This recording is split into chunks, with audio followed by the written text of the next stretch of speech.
بسم اللہ الرحمن الرحیم۔ معزز سامعین، امید کرتا ہوں کہ آپ خیر و عافیت سے ہوں گے۔ اللہ تعالیٰ آپ کو شاد و باد رکھے۔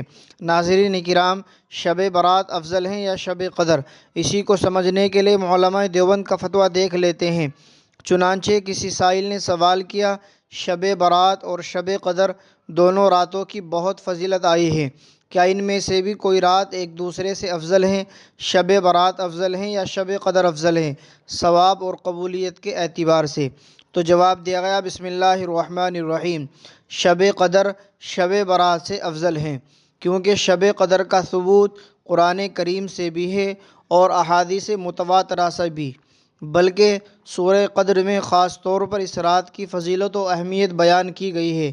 یعنی شب قدر 1000 ماہ یعنی 83 سال اور 4 ماہ سے افضل ہے۔ اس رات میں فرشتے اور حضرت جبرائیل علیہ السلام اللہ رب العزت کے حکم سے ہر امر خیر لے کر نزول ہوتے ہیں۔ یہ سراپا سلامتی ہے اور یہ رات اسی صفت و برکت کے ساتھ طلوع فجر تک رہتی ہے، جبکہ شب برات کا ثبوت صحیح اور راجح قول کے مطابق قرآن کریم سے نہیں ہے، نیز اس سلسلے کی روایات بھی متواتر نہیں۔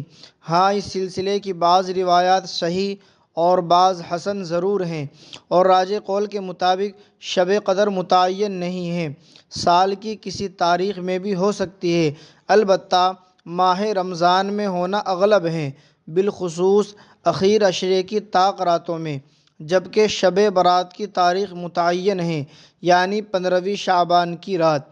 بہرحال درجہ بدرجہ دونوں ہی راتیں اہم اور فضیلت و برکت کی ہیں، اس لیے دونوں راتوں میں جاگ کر انفرادی طور پر زیادہ سے زیادہ دعا، نماز اور تلاوت قرآن پاک وغیرہ کا اہتمام کرنا چاہیے۔ فقط واللہ تعالی عالم۔ دارالفتہ، دارالعلوم دیوبند۔